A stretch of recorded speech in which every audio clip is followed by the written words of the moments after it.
Checking, testing, one, two, three. Chest, check, check, chest, check. One, two, three. How's that sound?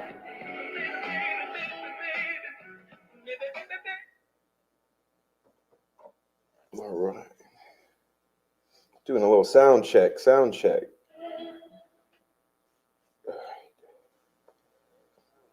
There we go. Looks like everyone's hearing me, and we're good to go. Welcome in, everyone. Let's see. A little more volume. Okay, a little more volume. We'll come in with that. All right.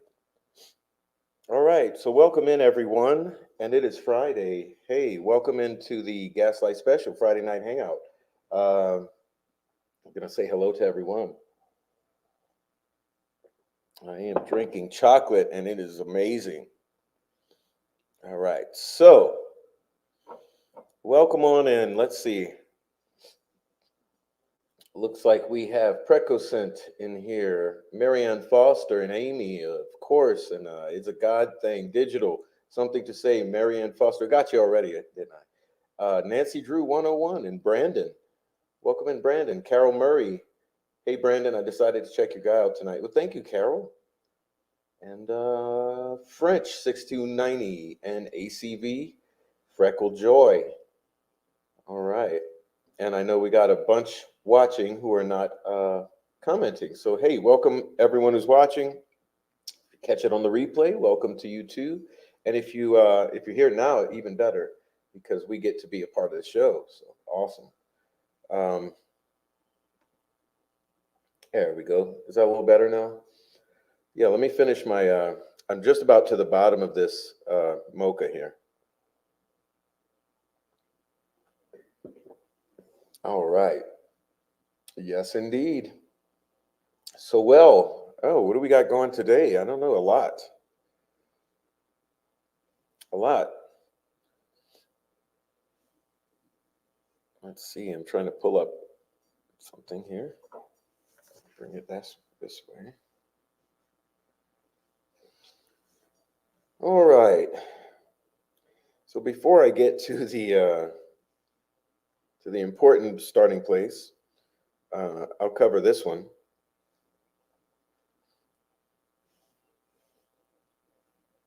All right, there we go.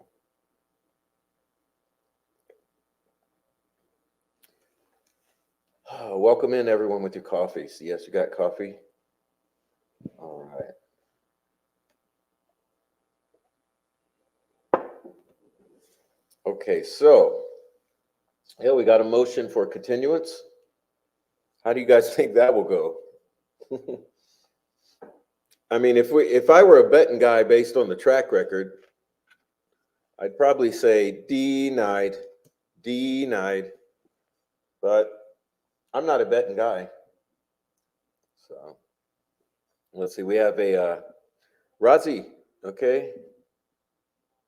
Motion for continuance. And hey, I'm not gonna lie. I'm not gonna give any commentary on this because it's not necessary. But I think we should. I mean, we can pop through it. It's only like two to 3 pages. Nothing. It's nothing. Oh, Brandon says denied. Yeah, denied. I mean, that's pretty much how it works, right? Just blanket denial. All right. Tell you what, she's got quite an eggplant on her. Let's see. Comes Attorney Bradley Rozzi and respectfully requests that the court continue the February 12th hearing on the verified information of contemptuous conduct filed by Slicky Nicky Boy McClellan on January 29, 2024. In support of said motion, the council states as follows. So let's read these points, and we'll make it quick.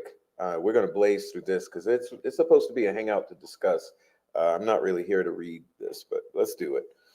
On January 29, McClellan filed a verified information of contemptuous conduct because it wasn't good enough that Supreme Court said, no, let's not do that. Of course, that scheme didn't work, so McClellan has to concoct this scheme. All right. McClellan alleged that Rozzi engaged in conduct that amounted to indirect contempt of the court's orders. 3 days later, this court scheduled the state's information for hearing on February 12, 2024 at 9 a.m. in Allen Superior Court. The February 12th hearing was scheduled by the court without any consultation with Razi's office regarding Razi's availability. Razi is scheduled to be out of the state of Indiana on personal matters and is therefore unavailable to attend. Okay. Because of the timing of the state's filing, Razi has only 11 days to prepare for said hearing. Attorney Razi has yet to consult with an attorney as of the date of the filing of this motion. The accelerated scheduling of the hearing prohibits Attorney Razi and or his future legal representative from conducting any meaningful discovery regarding the state's allegations, which appear to have stemmed from a side event investigation into leaked photos. See paragraphs 12 through 25 of the contempt pleading that was conducted by the same investigative team that investigated the crime in this case. It seems only fair that Attorney Razi would be entitled to conduct discovery on such matter before facing sanctions that could result in Attorney Razi's imprisonment. Attorney Razi would further report that the moving party, Prosecutor McClellan, has communicated.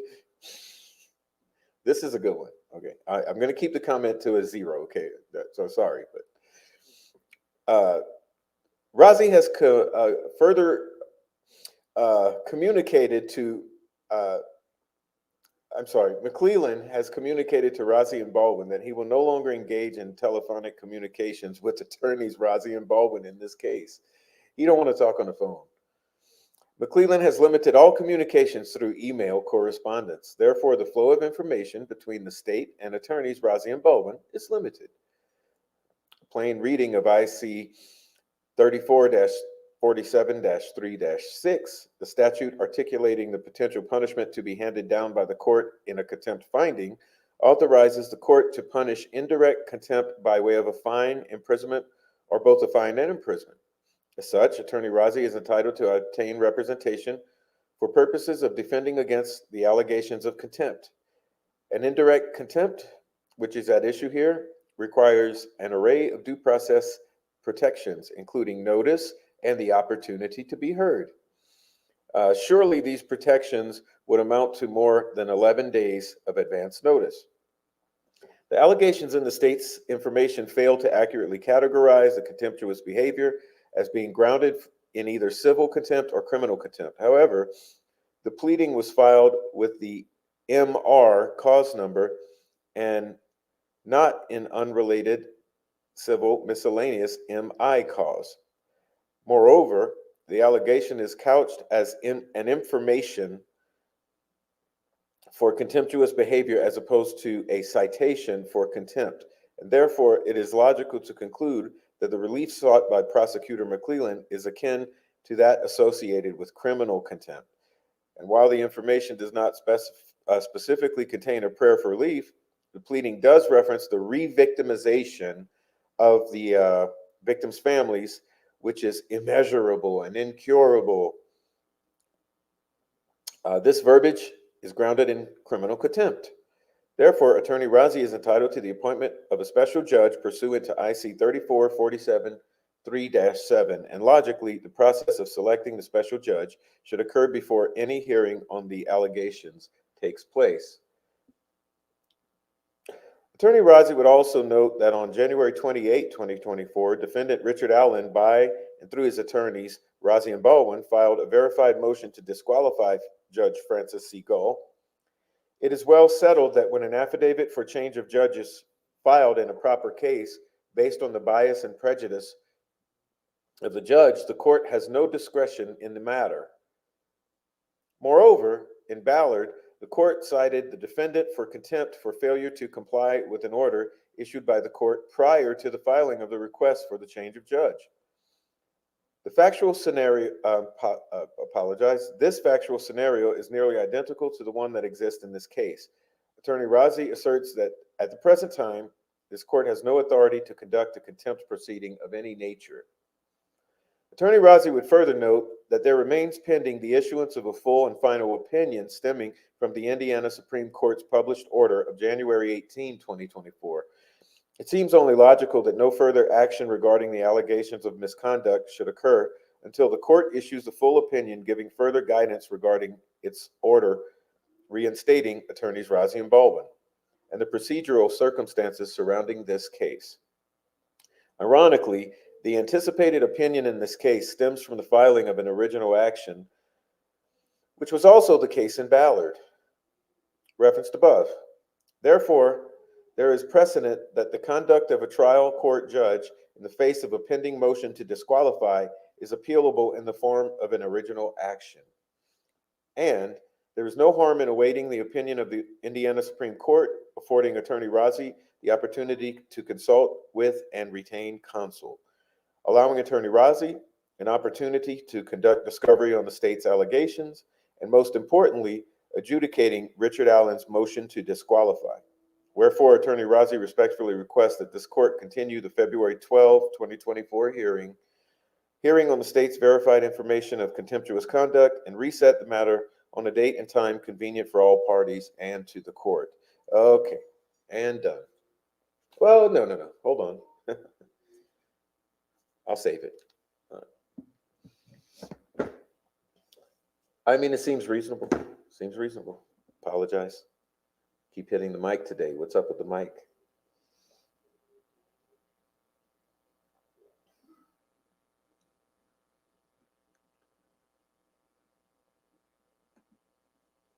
She wants him to appear in 11 days, but it takes her 4 months to approve a payment. Yes.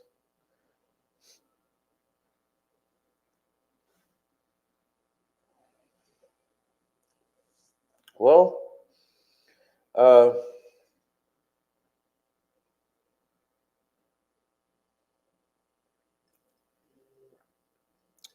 I think something will happen. It's very interesting to consider what, though, because knowing the pattern of behavior that's been exhibited, looks like she will attempt to force her hand or to force her will in the direction of deny. But he does make some good arguments there, and I think that it may give her pause, maybe, and maybe there will be an appointment of a special, I don't know, more time, special circumstance. I don't know how the appointment of a special judge is really supposed to work there in the way he was describing. But I must say, once again, it just the scales tend to come down on this side. So it seems reasonable what he's claiming here and what he's citing. And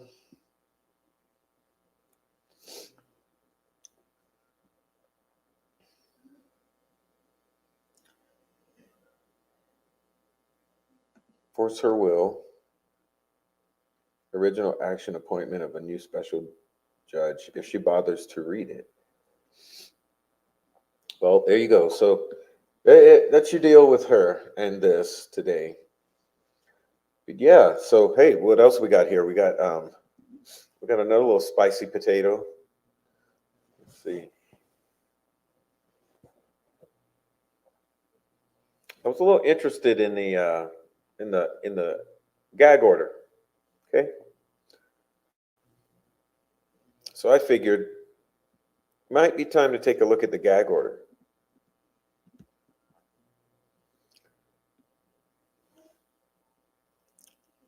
Wonder if I don't have that ready to go yet. Let's see if I can make sure I have this ready to go. Let's see. Slide.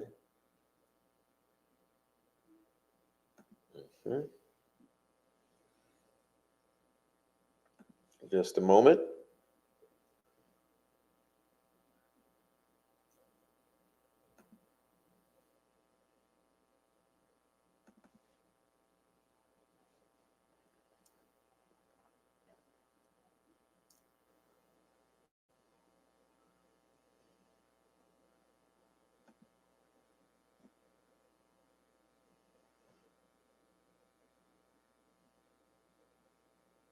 Okay.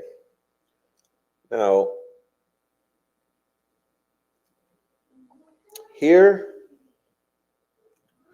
guess we should read through first. And I will comment on this one. I will give the commentary.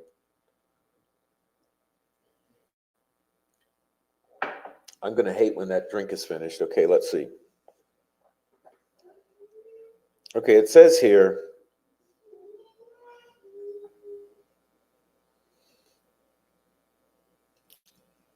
on the court's motion in response to defendant's undated press release, the court issues an order granting the state's motion for order prohibiting the parties, counsel, law enforcement officials, court personnel, coroner, and family members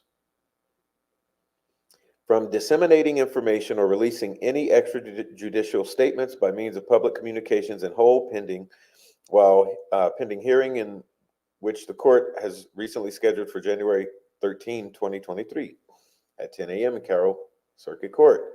Counsel for the state of Indiana and the defendant, as well as a professional staff and other personnel, law enforcement officials, court personnel, coroner, and all family members are prohibited from commenting on this case to the public and to the media directly or indirectly by themselves or through an intermediary in any form, including any social media platforms like YouTube or Facebook. Counsel are reminded that they are required to conform to Indiana Rules of Court, Rules of Professional Conduct, specifically Rule 3.6, Trial Publicity in its entirety, and Rule 3.8, Special Responsibilities of a Prosecutor in its entirety. Violations of this order are punishable as contempt of court and subject to the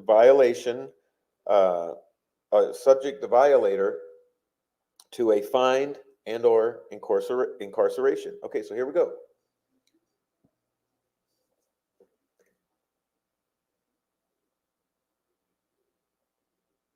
Family members are prohibited from commenting on this case to the public and media directly or indirectly by themselves or through an intermediary in any form, including social media platforms. Okay, so the parents and grandparents of the victims, the family, the sisters, brothers, the parents and the grandparents are prohibited directly or indirectly, personally or through an intermediary, from commenting on this case on social media. So, when the grandparents are communicating and the parents are communicating with YouTubers and Facebook mods,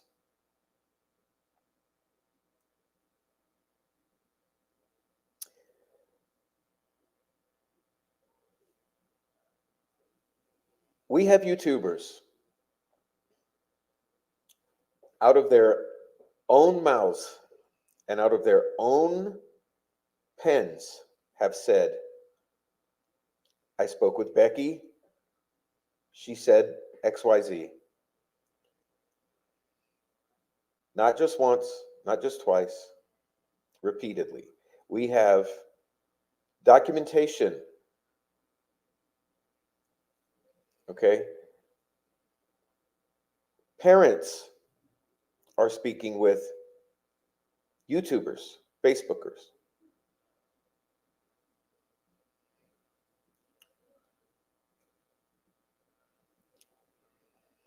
The subjects of this order are prohibited from commenting to the public as well as media, specifically by bringing out the point directly or through an intermediary means that you cannot comment on this case through an intermediary or directly in any form, including social media. So since we're in the realm of discussing gag orders and contempt of court, I wanted to bring this point out because I have been bothered for quite a long time by this uh, by this situation that we're finding.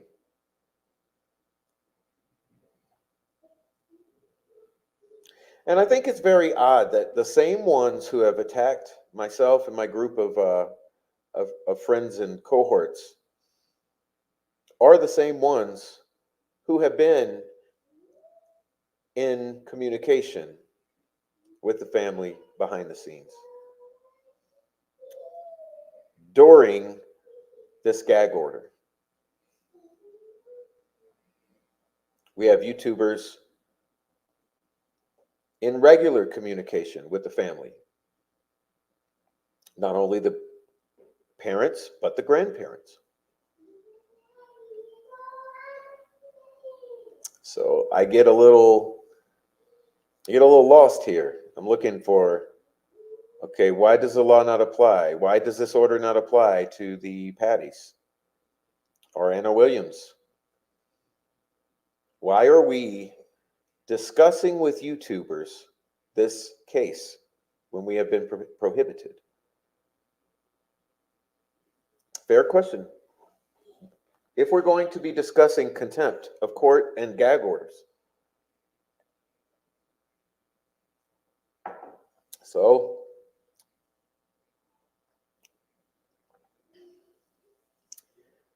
we're just entering the Gaslight special, and that's how I wanted to start off is covering those two filings.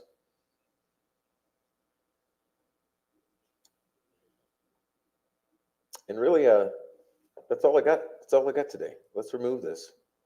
All right. And why do we have YouTubers comfortable enough to say you're talking to them and to use it as a bragging point? Yes. Is something really not on the up and up here?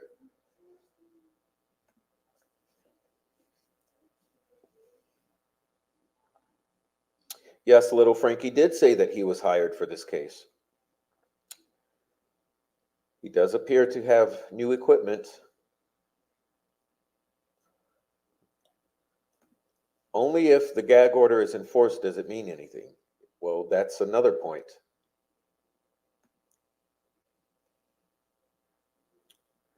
All right.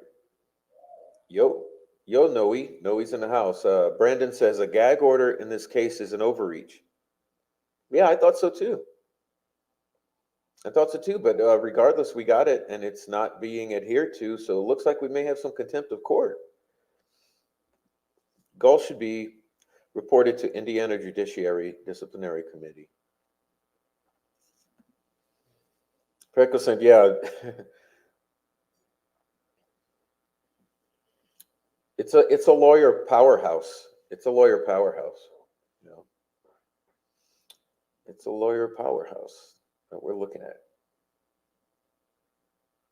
I mean, obviously, she knows she's violating the gag order, obviously, but because what little Frankie said, okay, and I have this documented. Like I said, I document everything. Little Frankie said, "I'm talking to Becky Patty behind the scenes, but yeah, I'm not supposed to say anything, because of the gag order." I mean, that's pretty much the literal quote. Of course, it's documented. I have the video file saved, which was recorded, and it can be produced for evidence. But I'm sure others have it. He said, "Yes, I talked to her behind the scenes, and but I'm not supposed to say anything, because of the gag order and everything." So I mean, let's just put it all out on the table, little Frankie. Who paid you? Who paid you, little Frankie? Who paid you?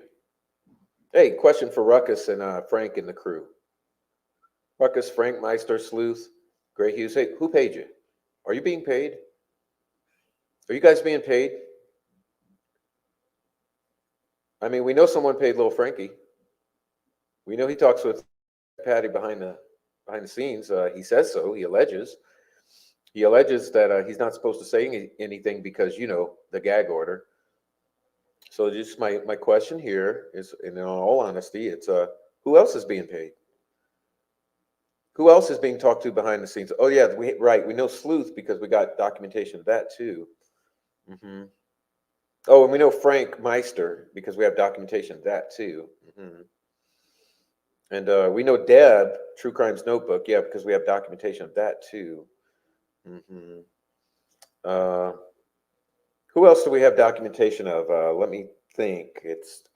There's so many that it's hard to keep up. It's not my obsession. It's just a point I'm making today. But I would say a good 5 to 10 for sure. Oh, Marv. Okay, Marv. Okay, Marv. Hmm. Kirsten, whatever her name is. Hmm. Hmm. Yep. Need to send the audio to Baldwin's office. Uh, we can send a whole list and all the files. I'm telling you. Snay, Gray Hughes, Aspen Connor. Welcome in, Susie. Hi, Susie. I'm putting you on the screen. There you go. Welcome in, Susie. Snay and Gray. Yeah. Yeah, Snay and Gray talk to the parents. Okay. Because remember, it's all family. It's not just Becky Patty. It's Anna Williams. It's Carrie Timmons. It's Randy. Randy. I mean, I think you guys are getting the point here. I think you're getting the point. It's all one side, right? It's all the exact side we're having extreme problems with. The same side that sends the trolls out. You know what I'm talking about. The side. Okay, the side that thinks that law enforcement is perfect and knows everything and is flawless and everything is on the up and up with the Indiana lack of corruption. That's the side I'm talking about. All of these people are the exact people who are responsible for participating in the violation of the gag order, therefore contempt of court, with the parents and grandparents of Delphi murders, the Delphi murder victims. All right.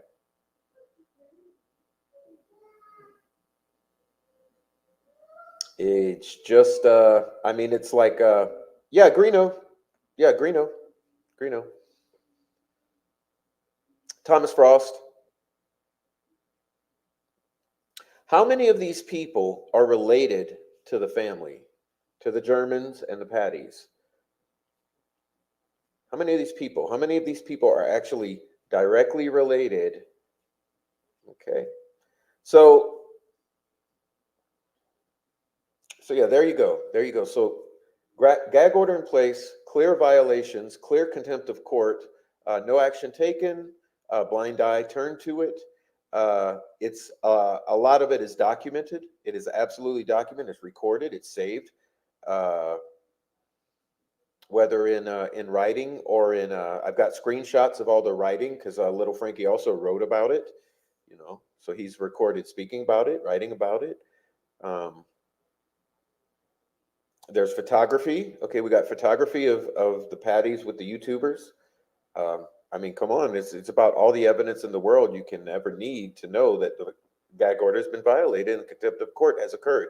Now, will it be addressed, or is it only being used to try to oust Baldwin and Razi again, since the since the uh, since the treasonous, traitorous act of Gull that was overturned or uh, or slapped back by the Supreme Court. Since that scheme didn't work out, now it's McClellan's scheme to pull this. So let's talk about the gag order. I mean, if we want to bring it there, if we want to get petty, let's get petty.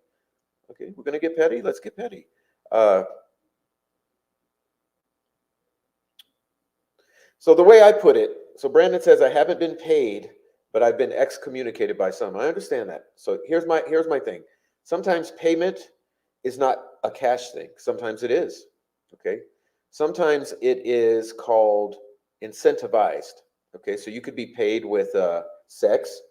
You can be paid with time and attention and communication, and you can be paid with money, and you can be paid with gifts, and you can be paid with favors, and all of those I include under the umbrella of incentivized. So, in the realm of incentivized, how many of these YouTubers have been incentivized to do what they do on the behalf of certain parties? Susan Hendricks says she talks to the Patties all the time. Yeah, so do all the ones I listed. Tommy Frost talking to Kelsey and Mike Patty and Becky. Can only think of one case I followed where someone was jailed for violating the gag order. Heather Elvis case, Sidney Moore was jailed. I don't think it's petty. I think it's more of what's good for the goose is good for the gander. That's what I'm saying. It's, if we want to focus on particular things, let's focus on them. Let's focus on these things. Yes, quid pro quo, quid pro quo. All of these situations are called incentivization, and I particularly believe that that we are dealing with cash. I think for the most part we're dealing with cash. Okay, I just had to include all of those to be a reasonable individual, but I think mostly we're talking about cash here, and in some very limited and some of the smaller, lesser players, there may just be like incentivization with favors and attention and time and secrets. But I think for the most part, we're probably talking about cash, which means there's people getting paid. There's probably a paper trail. Okay, there's probably a paper trail that can be found. Okay. Bring it to their attention. Baldwin may not be aware, so reach out. But do you have Becky admitting on screenshot or audio? No, we have all the YouTube. We have all, yeah, we got a lot of shit. It all needs to go to Baldwin. Okay, it all needs to go to Baldwin. Let's see. I believe in at least one circumstance, the payment is a situation of not filing charges for some offenses. Kathy Allen, I didn't even get the opportunity to say a single thing before the gag. I know, isn't that a shame? I would love to speak with her. They all need a cease and desist order or start being fined. I think a lot of it's money. I think they're being paid. Okay, I think there's a lot of money that has happened, but it's not gonna be so obvious. It's gonna go through donation pathways. You know, we've been following up on that. Generally, we are thinking that it all goes through donation pathways to remain anonymous and tax exempt. So they're sending money in a sort of slick ass way, but it's still findable forensically. You know, they're gonna be able to track it forensically. So this is what I'm saying. We got violation of the gag order, potential incentivization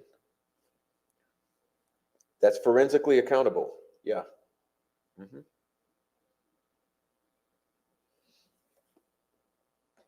I've only been interested in justice for Abby and Libby. Well, that's the same with us. That's the same with us. But here's the deal: you got to ask the hard questions, you know. And unfortunately, at this point, the family cannot be exempt from being under scrutiny because they are not cleared. Okay.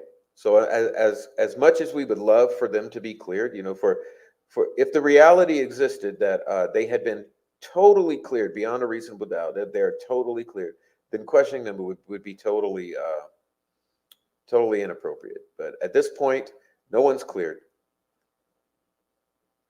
No one has been cleared. So you combine that with the suspicious behavior of the family, and it brings questions. Okay, no one's been cleared. Family's behaving suspiciously for 6 years.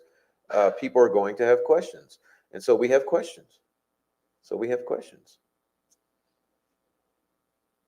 You know, questions are, why are you violating a gag order with YouTubers? Seems pretty strategic because it's Delphi YouTubers. It's not like you're doing it with some auto guy.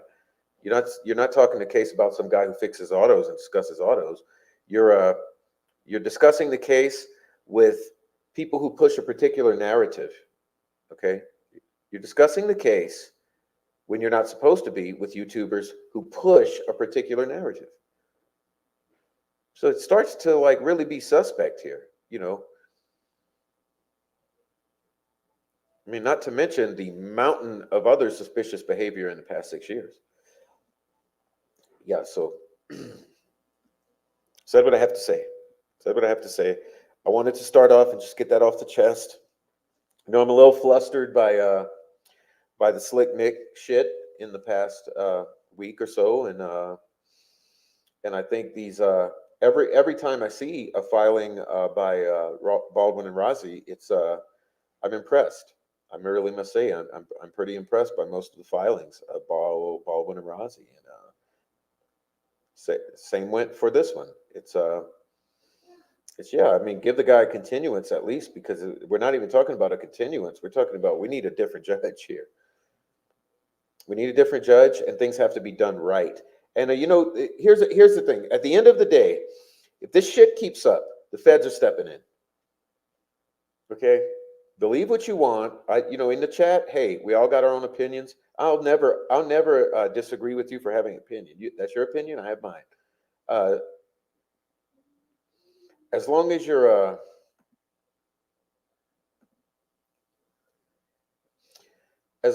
respectful, you'll be in the chat. But the thing is this: I really do believe we're at the point where the feds are going to step in. Okay, this shit continues. Feds are stepping in, and these fucking morons. It's like, don't they have enough sense to know that the jig is up? It's like it's done. It's all done. This is done. I mean, you tried your shit for more than 5 years. People caught on to it, and now we're at the point of no return. And ever since October 31st and the arrest of Richard Allen, um, public scrutiny has been on you, and everyone's been watching every single thing that goes down. And I got to say, the public scrutiny, it's not really looking highly upon the Indiana uh, court system or the local authorities in the counties. So it really is my belief that probably what's happening is they're going to keep the shit up. Okay, they're going to keep the shit up, and what's going to happen then, in not too long of a frame of time, feds are going to have to step in and take control of this case. Okay, so hey, that's my conspiracy theory, and laugh at me if you want, but when it happens, I'll be laughing. All right. Yeah, Rafi's saying that crypto, you know, I believe crypto to an extent, but I also believe that it's not necessarily only crypto, because the donation pathways, they're very seamless, user friendly. So I think potentially those who are not familiar with crypto, or crypto's too big of an issue, I think that there's also donation pathways, and I think that is what we saw with Mark Robert Cohen's GoFundMe. I think we did see some evidence of that in the donations to that GoFundMe, and I'm sorry, it's my opinion. I think maybe Fortson sent a payment to him, and I think maybe a group of YouTubers did that pooled their money.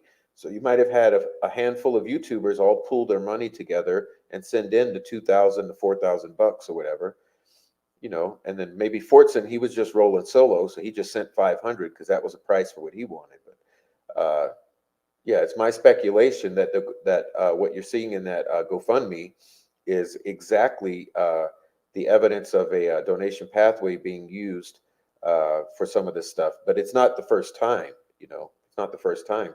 And remember, old little Frankie, he received a shitload of Buy Me a Coffees. I believe about 125 in one go by an anonymous party, and then there were several other anonymous donations of sizable amounts. So, you know, you can use any of the donation pathways to slip money anonymously to these people. You can also send them Amazon gift cards and all this type of shit. Like he got a computer, and you know, whether it's through crypto or the various donation pathways or gifting, I think you got a lot of the YouTubers have been incentivized. So let's follow that money, feds. I mean, if some of the feds are going to come in and fix this case, get to following the fucking money. The feds are corrupt, if not more, than Carroll County and the ISP. I disagree. I think they're less corrupt than Carroll County, but there are corrupt feds. I think the highest, what I've noticed about the feds, seems like uh, the highest ranking are the most corrupt, and your little local feds are more legit. So my opinion, Frenchie, local feds are usually less corruptible, and the highest up administrators are the corrupt ones. You know, the directors, assistant directors, those guys. All right. McClellan was inducted into the Freemasons at the same lodge that Brad Holder and his son were a member of. Yes. Well, I know he was I know the ceremony took place in the Camden Lodge. I forget which lodge he actually belongs to. It's the other one. But let's see. All right. Yes, white supremacy has infiltrated FBI investigating their own. Yeah, they better be. Winston Long is the founder of the Venlanders. Why do you ask? How do you know this? Who said that? Oh, it looks like we got a troll, Noe. Looks like we got a troll. Let me get rid of this motherfucker. Hold on. Goodbye, troll. Okay. Yeah, Noe, you got a troll there. Okay. Thank you, blessings galore. Look at that. You just handed a blessing. $50. I've often wondered if the feds take over the case. Thank you so much for that amazing super chat, blessings galore. Listen,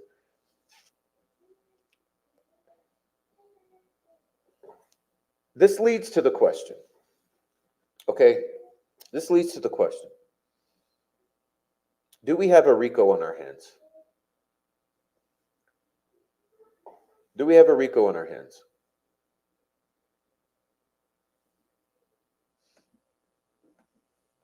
Do we have a RICO?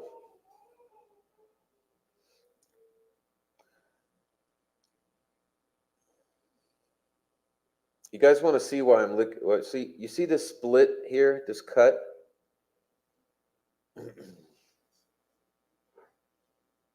Yeah, I've been somewhat dehydrated of going through some things medically, and it's terrible. It hurts. Yeah, but yeah, do we have a RICO? And I think we do. I think we have a RICO. I mean, all indicators point to the fact that we have a RICO. And I made some posts a while back about RICOs.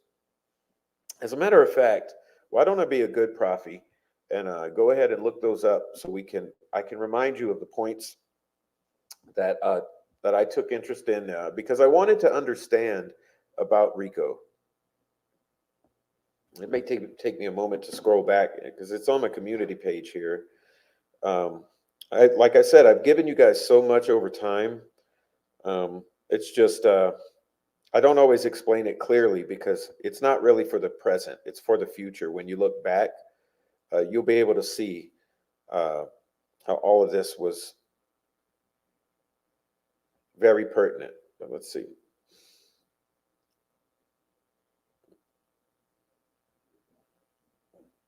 Okay, if it's not on this page, that means it's on the other one. But we got a RICO, okay? I'm pretty sure we got a RICO. So feds are gonna step in. And I mean, if they're just, Carroll County just continues to give them reasons to. I mean, in every possible way imaginable. Let's see. See if I can pull this up because it was very interesting to read this because of what it centered around. I mean, like the kind of like the bookends for what it takes for the RICO were very, very interesting when you consider Delphi. Okay, so let's go ahead and see if I pull it up. I might have to go into my files to find it.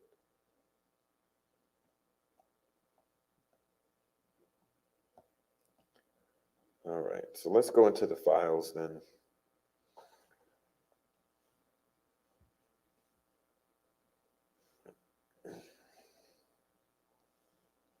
Trust me, it's worth the wait. I'll be able to catch up on your chat anyway. That'll be great too. Okay. Let's see. Let's get to this because you're going to want to hear this. I mean, if you hear this and you think about what's been going on, I think what it's going to do to those of you who don't understand, it's going to really shed some light on it, and maybe it'll give you a aha moment to say, we do have a RICO. We do.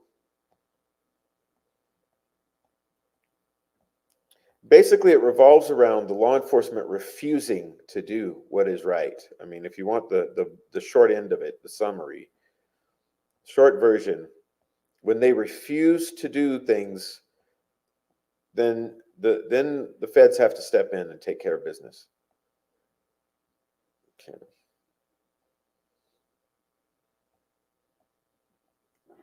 And remember, it was Mark Robert Cohen who leaked to the various YouTubers and podcasters. If you go and read Mitch Westerman's probable cause affidavit, Detective Ben Rector of the ISP wrote it and claimed that Mark Cohen leaked the photos, plural, to various podcasters and YouTubers.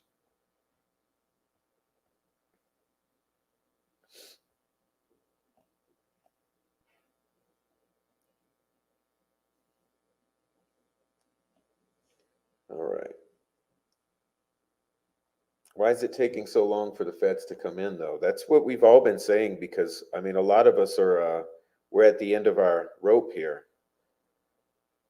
A lot of us we're just all strung out and just like can't take anymore. Nothing's happening. But yeah, let's see.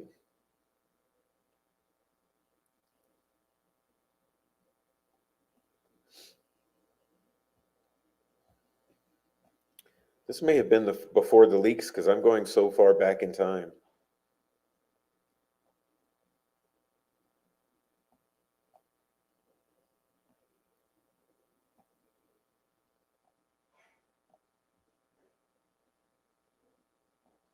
Well, I'm giving up then. I'm going way too far back, but I'll give it another try in a minute. Let's see.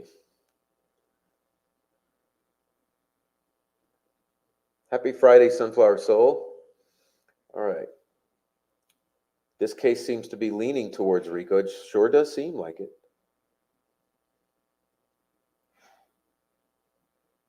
If we don't, we need one. Yes. Mm-hmm. Okay. Yes. Thank you, Blessings Galore. Yeah. I mean, no, we are.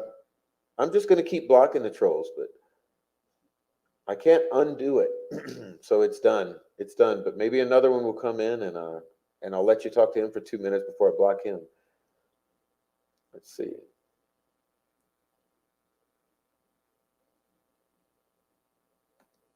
The feds are stealth. They won't show their hand until their case is solid from PCA to handcuffs. When they pounce, it's swift and simultaneous. Yeah, I can't wait till they all go. Hey, Jojo, welcome in, Jojo. I see you. I see you. Thank you for hanging around, Jojo. All right, let's see. So back to I still want to pull it up because it was such great. Let me see if I can find it a different way.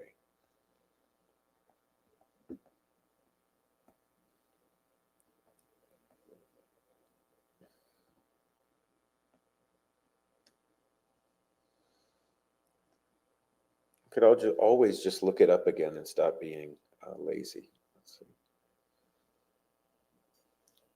Yeah, but I have posted it.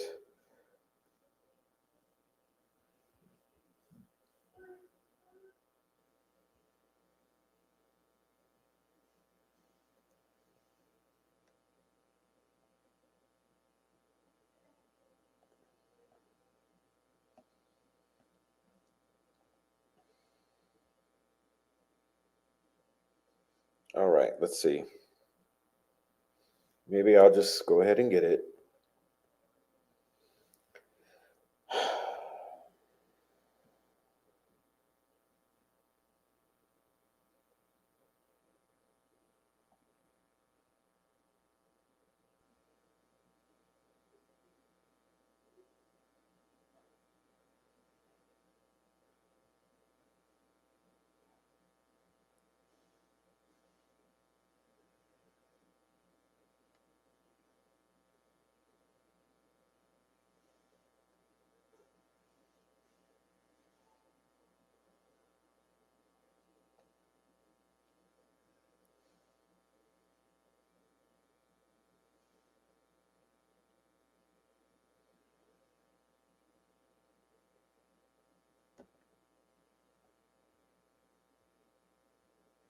Oh my goodness. Well,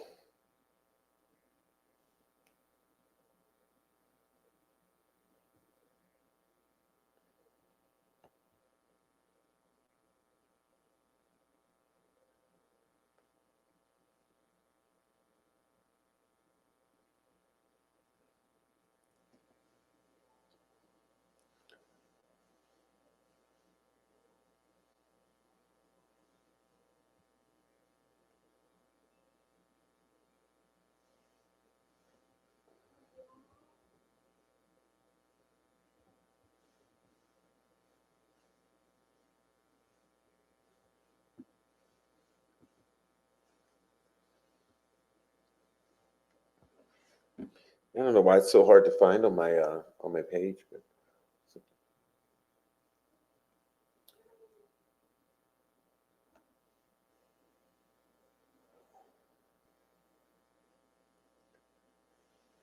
it's worth finding. It's very interesting reading.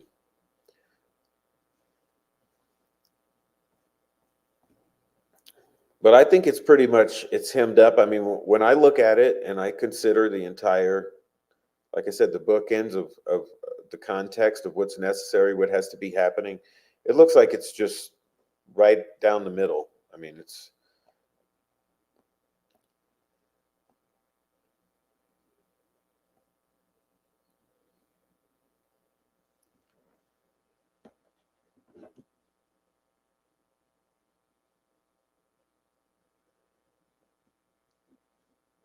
well, Brian James. Do you guys know about Brian James?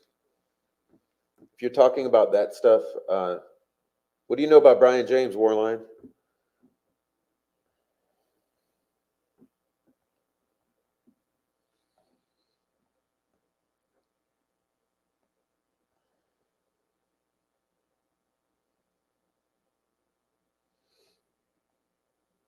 Because see, when we're talking about this, we're talking about the Hell's Angels and the outlaws, ultimately in the vicinity. Okay, Hell's Angels and outlaws is a basically that's what we're talking about. Which leads to the question: who is Brian James?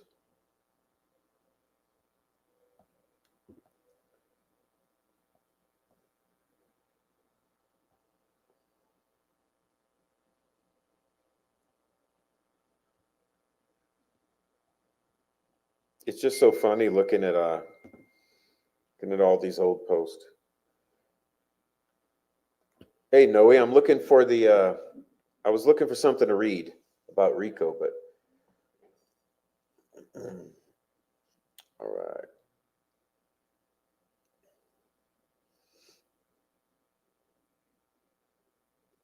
There you go, Rafi. See, I don't even know all those names, man. Whoa. I know Brian James. Let's see.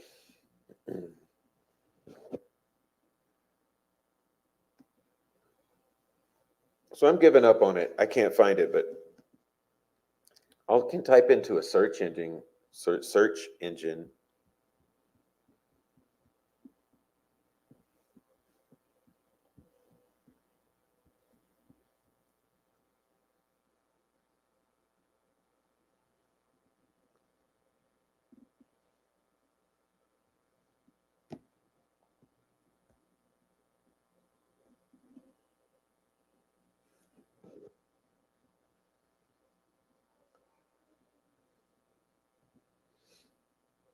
Yeah, I'll give it up. I'm ruining the show. Looking for it. I'll put that away. All right. Mm. He's a co-founder. Yep. And who was his father? Mm. Who was his father? Who was his father?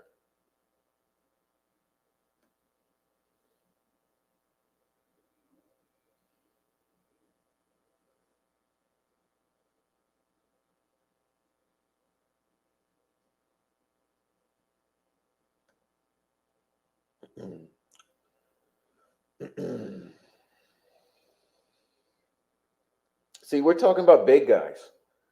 That's the thing about that. That's the thing about that. We're talking about big guys. We're talking about big guys in that world. And so it's important to understand the relationships.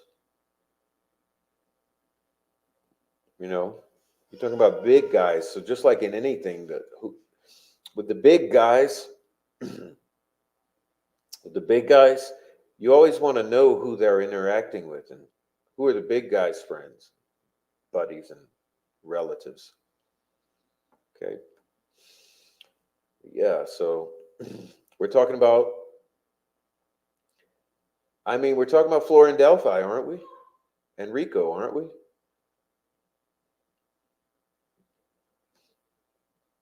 This is where it gets a little nerve-wracking, get a little nervous to talk. I'm pretty sure some of them are. Yeah, digital. I'm pretty sure. Pretty sure they are. Pretty sure they are, because when something like that large comes, that was an order. I'm pretty sure that was an order that went out. It wasn't a rally. It was an order. Get your ass here. Hmm. Yeah, so I don't go on and on about it. I'm just saying, we're talking about Rico, we're talking about Carroll County, we're talking about corruption, we're talking about the feds coming in and dealing with the scourge on our land. Okay, dead children are just it's just a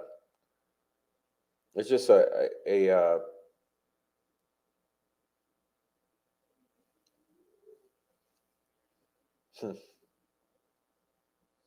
Tell you what they use the dead children for, though, is money laundering. Okay, and I mentioned that the other day to a friend of mine, and I said to her, I said, look, where's the best place to hide some kind of scheme like this for money laundering, for money?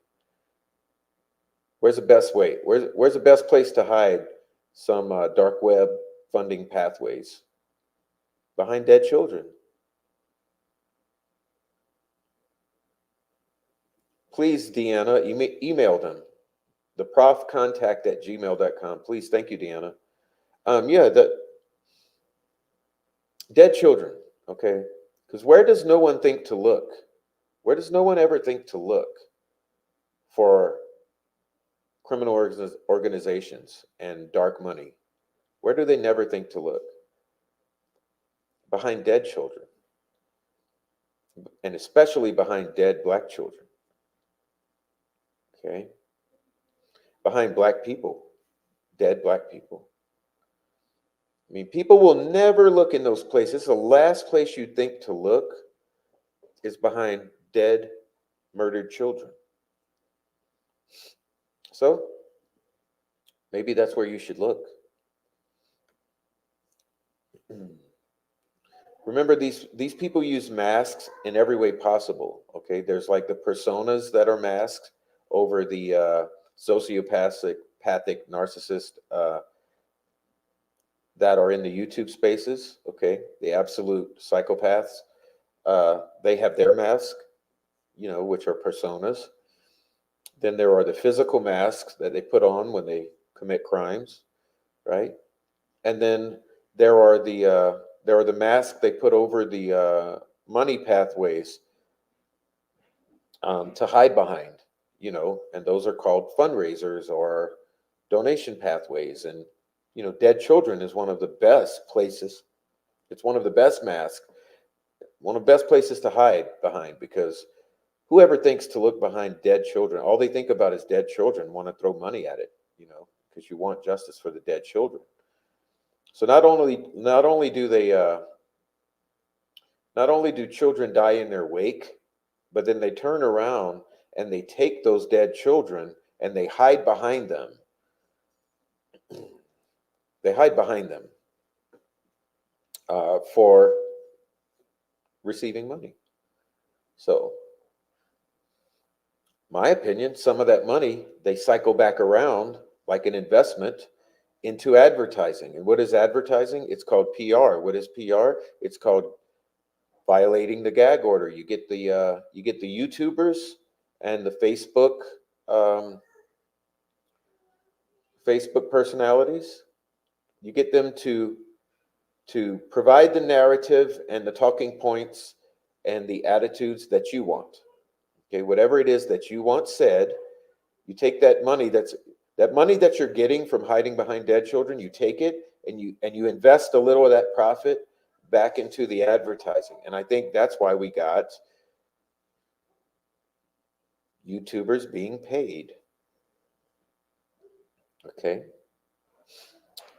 It's my opinion. It's not going to be popular. I'll catch a lot of flack for it. I'm sorry. I've seen evidence of things like this. All right, let me catch up with the chat. I'm sorry I'm getting a little thrown off here. Let's see. We mentioned pit bulls, and I'm not seeing pit bulls. I see Four Pit said sure slowed their roll. That's the last thing I see. I don't see what else Four Pit said, but yeah. Thank you, True Crime Skeptic. That's correct. That's correct, Deanna. All right. Okay. Yeah, but the funding pathways hidden behind dead children. I mean, is there anything worse in the world when the children are dead, possibly at the hands of the very same people? Because children die in your wake. So we got human trafficking, possibly, and meth trafficking. I'm still of the opinion, any of you who have ever heard my theory from day one, I think there was a huge bad batch of meth made. Okay. So my theory, there's a huge, big, badass, disgusting, poisonous batch of meth that was made. Okay. Point number 2, the deal went bad. Point number 3, a girl gets killed, injured. Point number 4, they decide to kill the other girl then. Point number 5, they take advantage of the fact that they're going to have 2 dead girls to document it and to make a sort of a ritual out of it. And there you pretty much have the whole prof thing in a nutshell, other than I think it's at Wilson Bridge. And show's over. Show's over. What else can I say? That's my summary in a nutshell. Does it sound crazy? Yeah, just as crazy as the fact that they've used social media since day one, and they still do to this very day. February 2nd, 2024. Okay, February 13, 2024, they're using social media. February 2nd, no, I'm sorry. I'm speaking too fast. February 13, 2017, they're using social media. February 2nd, 2024, they're still using social media. If you can't deal with it, go somewhere else. It's not your channel. I'm sorry. There's lots of channels that won't consider such a thing, but social media has been used since day one. It's still ongoing, in my opinion. We have people out there. Yes, Richard Allen may have participated in this event. Yes, there are still others out there. All right.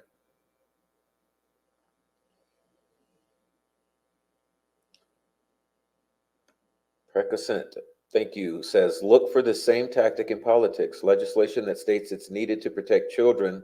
That's where they hide the shit, because what kind of degenerate would vote no on a bill to protect kids? Yeah. Yep. I mean, it's just such a shit show. Think of the billions and trillions of dollars that they have spent politically in the past couple years fighting on the other side of the Atlantic. Okay? And think of the fact that they're going to entice you with that shit with the $200 tax credit for the whole year. $200, so that they can go to war across the Atlantic and launder trillions of dollars. Same thing happened during COVID. We got COVID and lockdown and all the shit that transpired with that for the pharmaceutical companies and whatnot, and all the industries to grift. And what did we get? What did we get? what do we get? Like a stimulus, was that $600 once and maybe $600 another time and maybe 300? And I mean, course of a year, you get like $200 to $600. Is that supposed to be worth all that has transpired in that year? So they do it in politics. And this group of criminals on the ground are they're the same breed. They're just all the criminals that are on the they're on the street criminals. They're not on the they're not in the Ivy Tower criminals, right? Rick Snay says it's okay to troll on social media because the cops and the court system don't care. They won't do anything about it. Yeah, interesting you mentioned Snay. Someone sent me a clip of his pre-recorded weird as fuck show from yesterday, day before, and it was I just noticed he couldn't help but he had to mention me and Noe and Holly. He had to. He couldn't do the show and keep my name out of his disgusting mouth.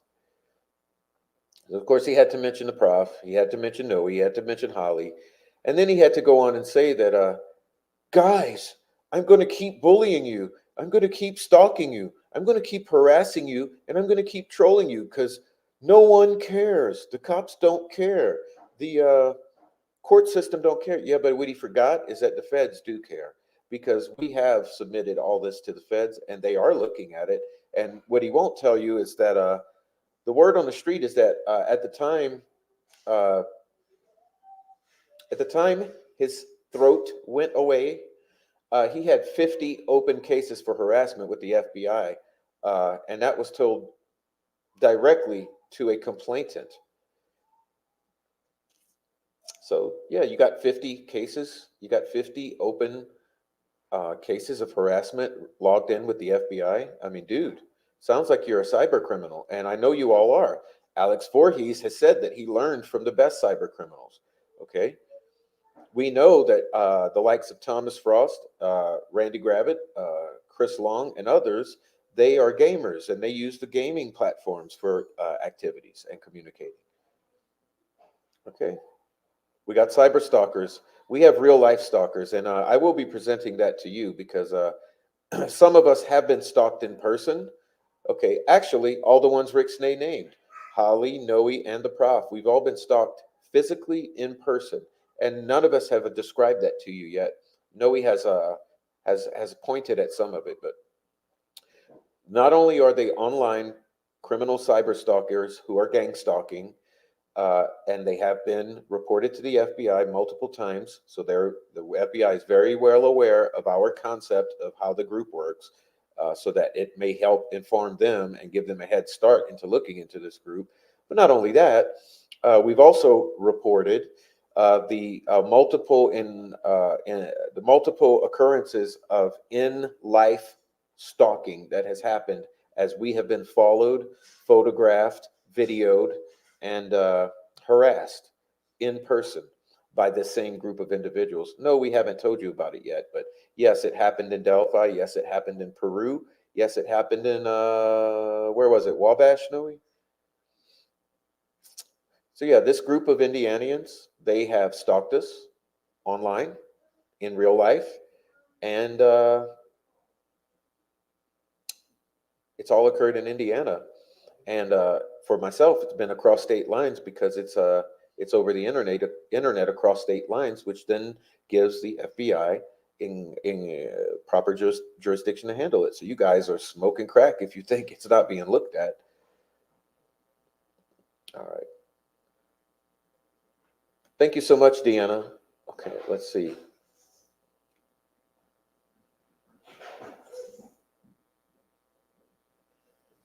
Four Pits referred to me as a froth in one of my videos. Glad to see you two have made amends.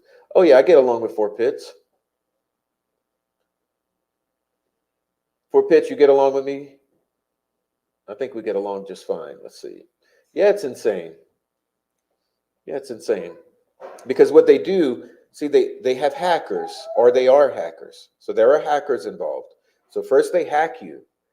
Then they're able to access your location. Okay, when they access your location, then they can stalk you in real life. So what they do, once they have you hacked, then they can track you. They come and they stalk you. Yeah, it sounds crazy, but guess what?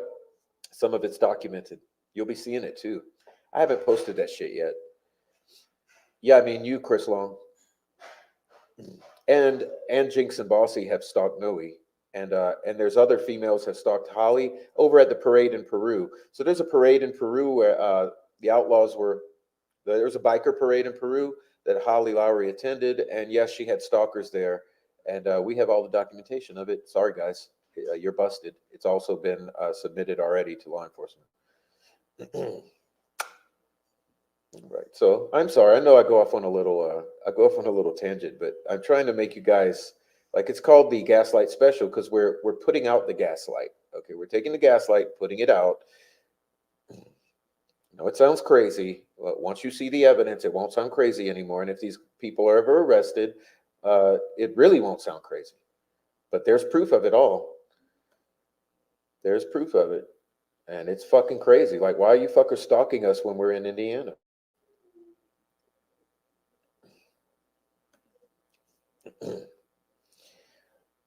Crazy shit. So you combine the online stalking with the real life stalking. How do you think that's going to work out for you with enforcement? Because there's proof of it all. So I mean, you guys are crazy and wacko. You gotta stop that. All right, now. So what? We made it to the hour mark, and over an hour. So we're good. Thank you so much for hanging out. Please hit the like if you're in here. It's supposed to be our Friday party, and I think we're done with all the stressing over documents, reading documents. I didn't want to do it at all. I just want to come say hi to everyone. Yeah, it's insane. It's been insane.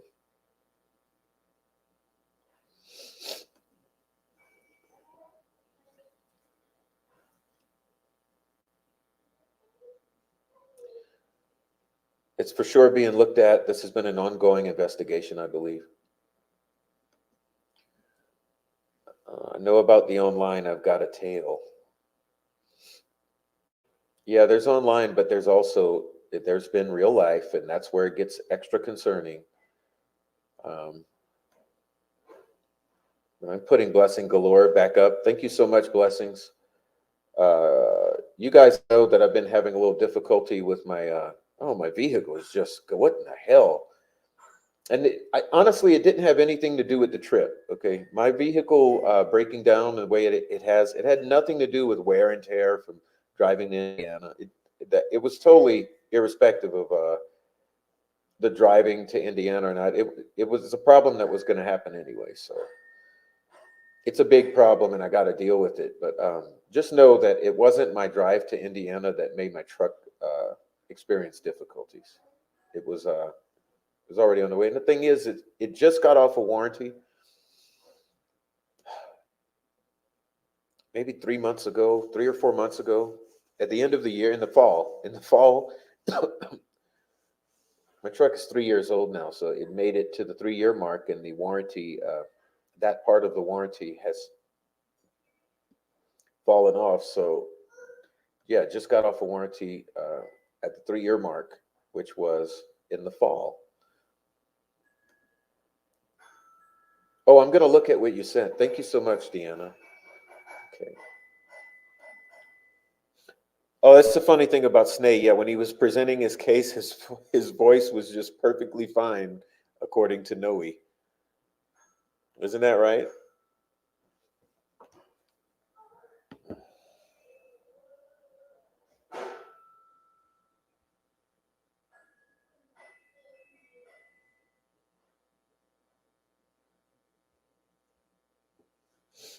All right. All right.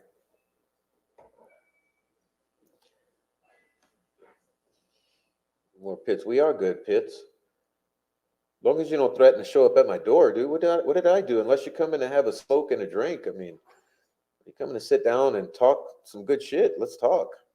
That's the only reason I want you to show up at my door, man. Or let's barbecue. Like let's do something nice.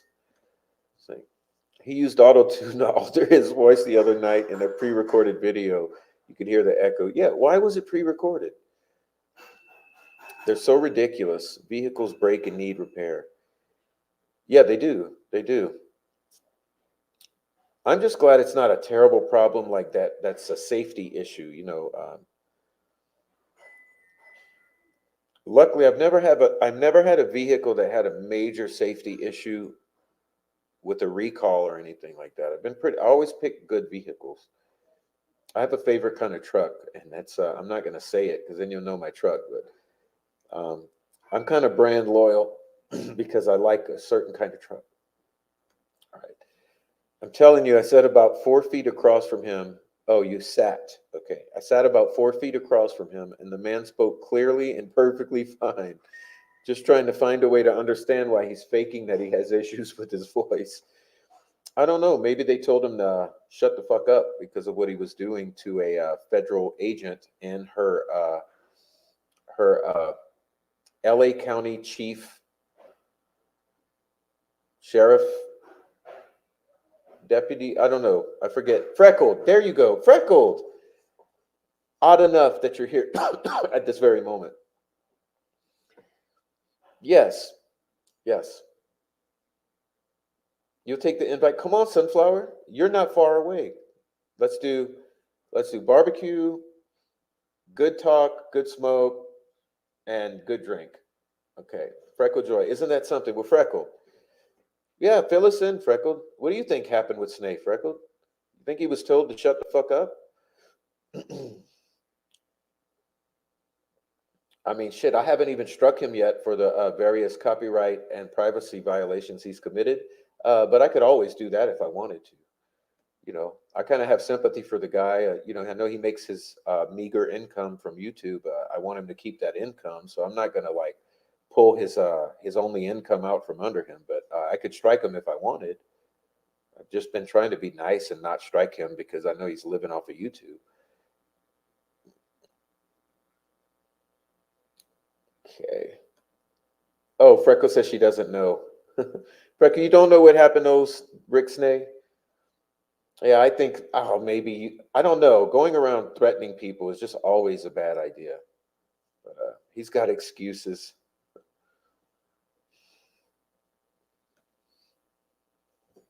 I think Snay, cease and desist. Oh, guess what? I think a lot of people got some cease and desist. Yeah, I don't know. Frost, Chris Long, Jinx, Snay, you guys got cease and desist?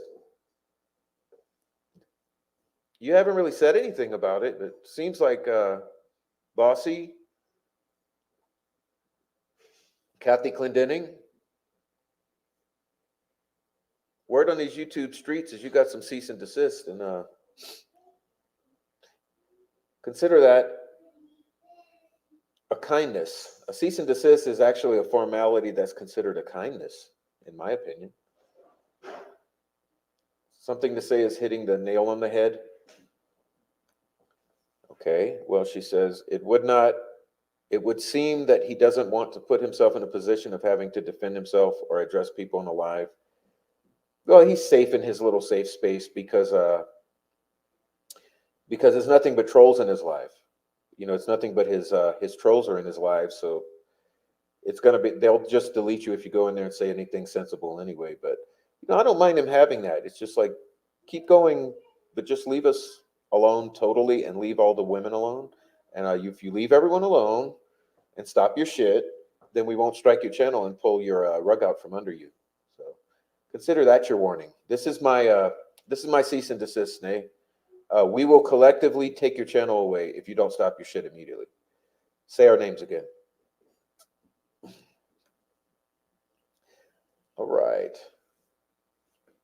Strike him. No, I'm waiting because we have a handful of us that have enough strikes to take him down 3 times. So I think I'm giving him his fair warning now. Stop your shit or we'll take you down, Snake. That's how it's going to work from now on. And you don't believe us? Say our names on another live. All right. Yeah. That's the story with that. Now, what do you guys want to hit next? Chocolate and caffeine is gone, so I'm on a limited time frame now. I'll start fading fast. I really apologize. I could not find that I wanted to read to you, but maybe I'll do it on Sunday. Maybe I'll do a show Sunday and read that Rico. We'll look into Rico stuff because once I find it, you're going to find it really interesting about the context for Rico. And the most interesting thing to me is how applicable it is to uh, to Delphi because it's basically centering around the fact that you have uh, the court and the law enforcement refusing to do their jobs. You know, that's a problem, and we don't want that. You know, that's what Joe Lewis has referred to as the corruption that needs to be burned down. You need to burn the whole damn place down. But we don't mean physically. You know, we mean ethically. We have to bring this whole tower down. Basically, it's a tower of corruption. Yes, we are going to do the 136 pages because that's going to be a focus of ours. We're going to continue on with the 136 pages, and we're going to go further into Prof's theory because what I realize is that when I started my channel, I had a bunch of people on board with me, a bunch of friends and listeners and group members who thoroughly understood where I was in my concept and my speculation and theory about the crime. And I think that what's gotten lost in all this time, it's almost been about 10 months, and what's gotten lost in all of the troll attacks over the past 6 months is people keeping up with my concepts of the crime. So I think what I'm interested in doing at this point is getting deep into the 136 pages, but also deep into my theory about the crime and how I believe it revolves in a different time, a different place, and a different context. I think we're dealing with a large meth operation situation. But regardless of the meth involvement or not, my bottom line is that the individuals that I believe are involved are basically all the same individuals who many people believe are involved. And they come from the Kokomo crew and include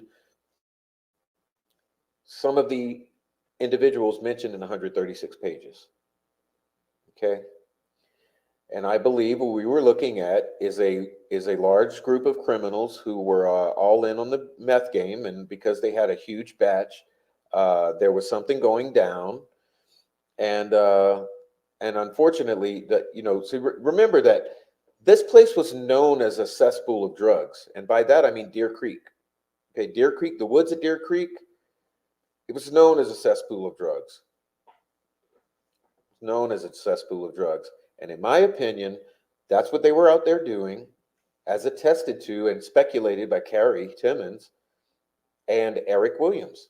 Okay, both said they were out there cooking dope in the woods, a large group of them, on that very day, and they think that the girls walked in on it, saw something they shouldn't have, and someone freaked out and shit went crazy.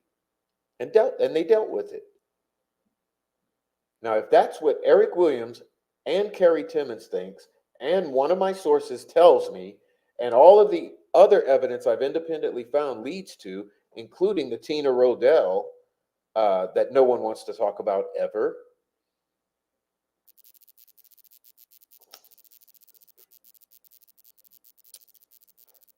I think we know what happened. Okay, and I think we know where it happened.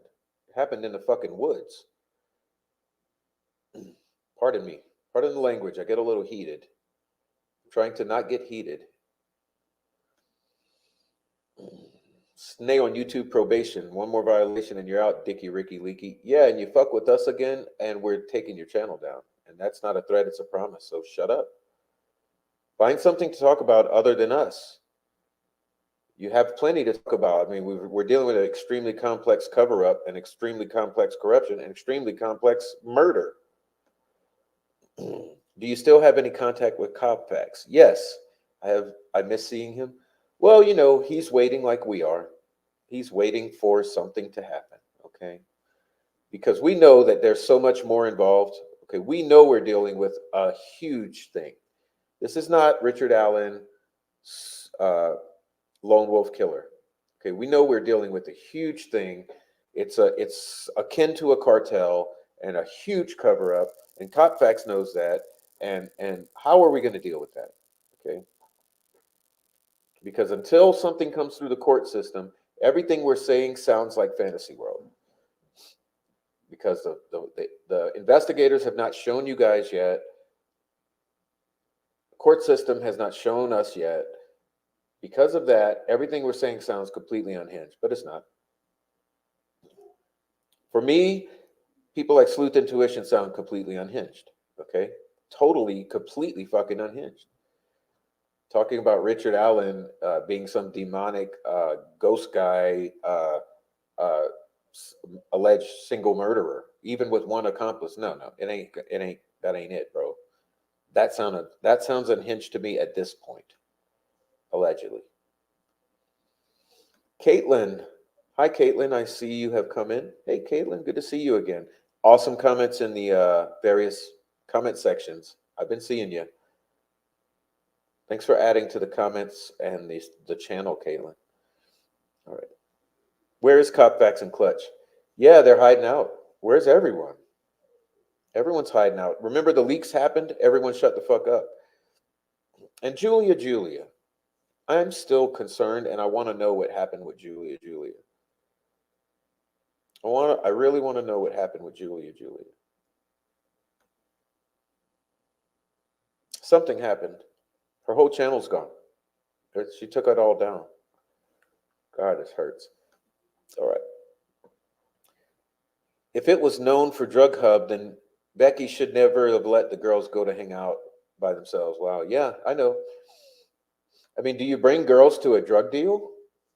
Do you bring kids to a drug deal? Who would do that? Who would bring kids to a drug deal? Guys.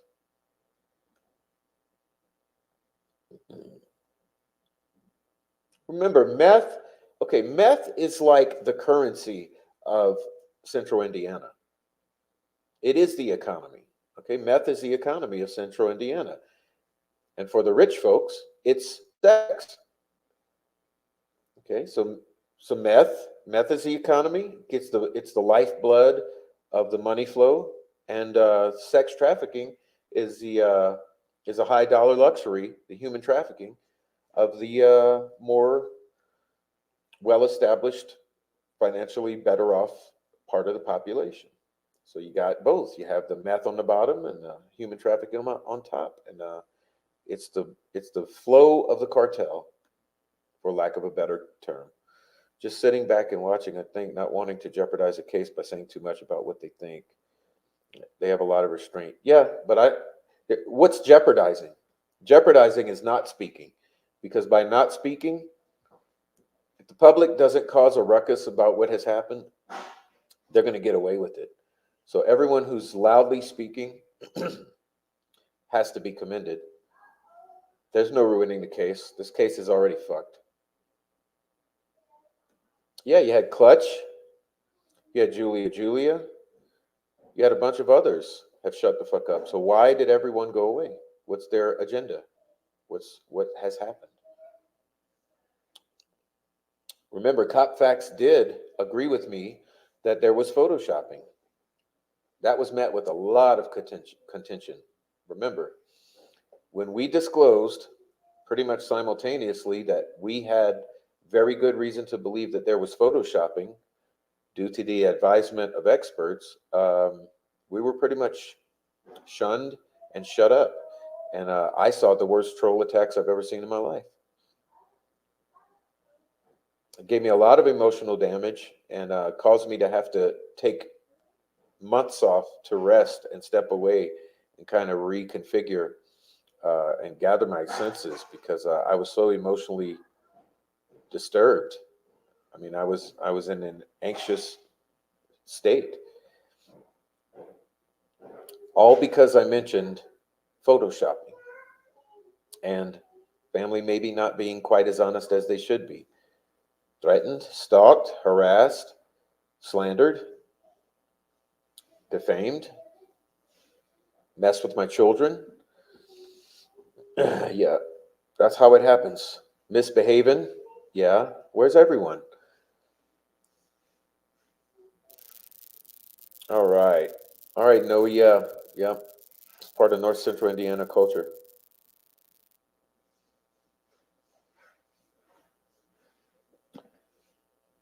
Yeah. Well, hey, if you're in the chat just lurking, why don't you jump in and say hello? Because I love to meet new people in the chat. I want to see people in the chat who are watching. One thing I notice is that I have a lot of viewers from Indiana. So if you're a viewer from Indiana and you have not said hi yet, say hello. If you're in India, if you're a viewer from overseas, across the pond, say hello. I see that I have you guys, so it'd be nice for you guys to jump in the chat and introduce yourselves. We're always glad to have you. And please hit the like also. Please hit the like. All right. Yeah, the world is watching. That's what I mean. I have the most wonderful viewers from other countries. Often they send me emails. Okay, so I always get a lot of emails from people from Canada, from Netherlands, from England, from that is from all over. None from the African continent yet. Yeah, I get emails from all over, and I notice in the demographics that my a large part of the viewership is in Indiana. So I still live in the People's Republic of Illinois. Well, I admit that I love visiting Chicago. I will admit that, Brandon. I love visiting Chicago.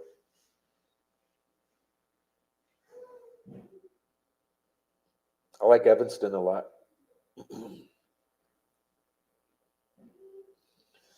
All right. Well, yeah, guys. So I'm pretty much out of ideas here.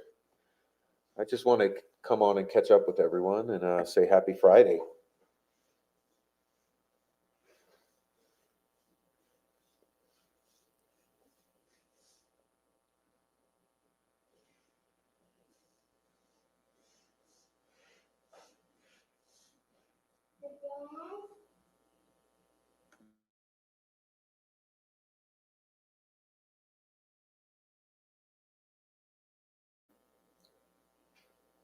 Kentucky. Well, we have. It's an interesting thing here with this Delphi case is the connections to Kentucky. Okay, so many Kentucky connections. I'm not going to get into it tonight because it's rather annoying to go into, but pardon me. A lot of Kentucky connection to Delphi. Are you in Kentucky too? You Kentucky gals coming on in. Thank you so much. Yeah, there's a lot of connections to naturally, to Indiana and Kentucky, but with this Delphi situation, we've there are a lot of connections to Indiana, and we haven't even really spoken about them yet, which is interesting because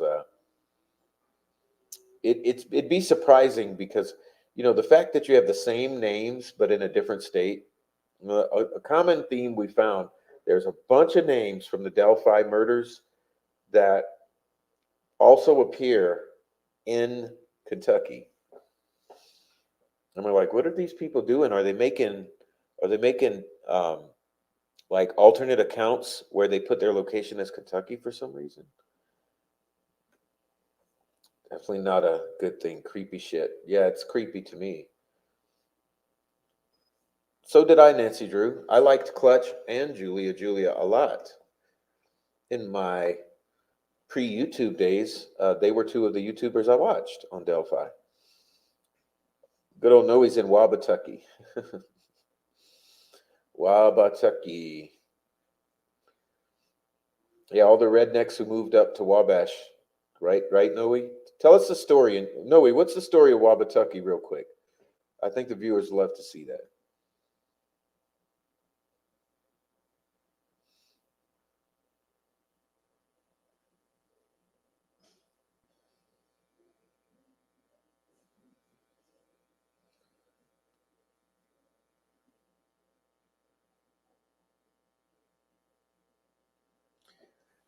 And that's about it for me, guys. I mean, unless you got something, if you guys got some spicy tidbits, bring them on into the chat and I'll comment.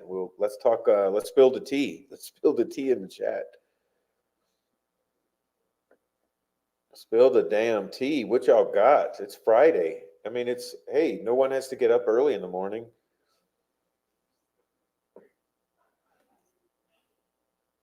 Georgia, but notice the Kentucky connection. Well, that's the interesting thing too, though, Carol. Then there's the fucking Georgia connection.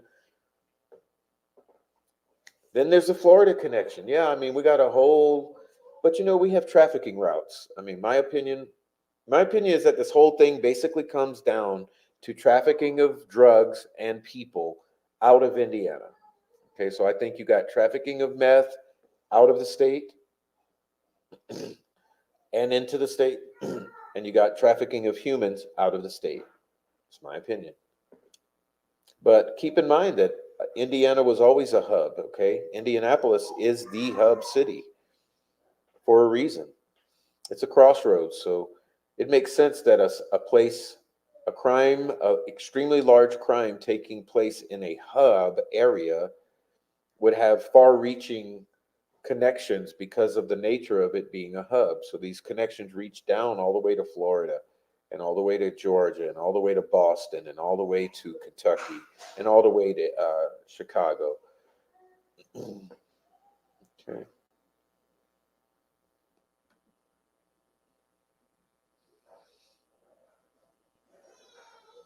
But yeah, Tina Rodell. I mean, you got Tina Rodell, you got Eric Williams, you got Carrie Timmons, you got you got the whole criminal history of all the parties. You got Derek Jerman's meth history and Kathy Clendenning's, and you got Jinx 13, and you got the Patties, and you got Cody Patty, and you got Gabe Ellis, and you got Garrett Kurtz and Ashley Garth, and you got Chris Mathis, and you got Paladinos, and you got um, geez, Josh Lank. I mean, you got a lot. You got a lot of connections here, or tentacles, if you want to call them that.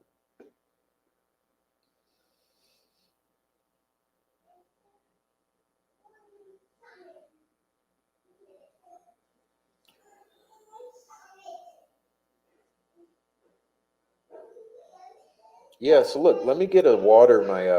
My lip is hurting again. Let me grab a water really quickly, and while I do that, uh, spill that tea in that chat so we can have something to go out on. We can go out on a high note. Okay. So let me pause my thing.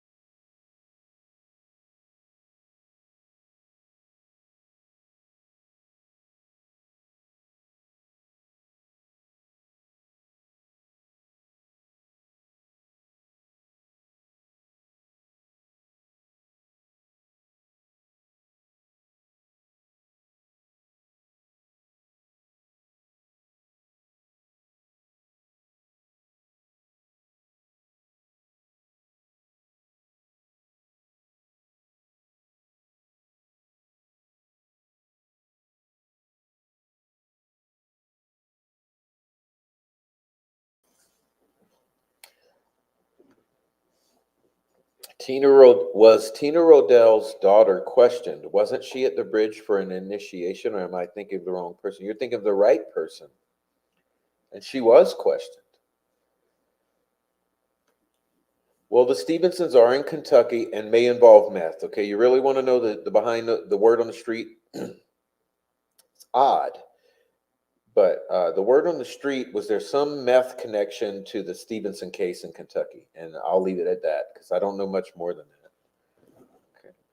Back in the day when people from Eastern Kentucky were tired of working in the mines that would gather up, they would gather up and leave, and the first thing they saw was Wabash 300 miles away. So they would come up to Wabash to get away as far as they could from Kentucky, And that's why they call Wabash Wabatucky. So the miner said, I had enough of this. I'm going to Wabash. It's the land of plenty.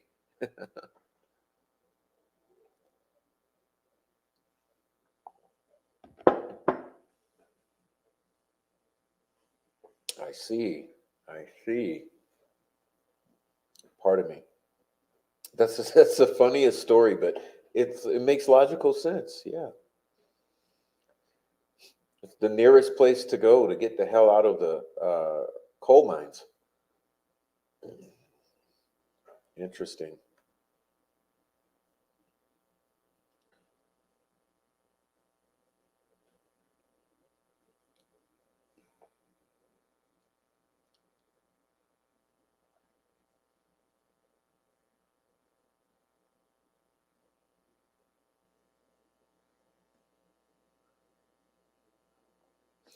Well, so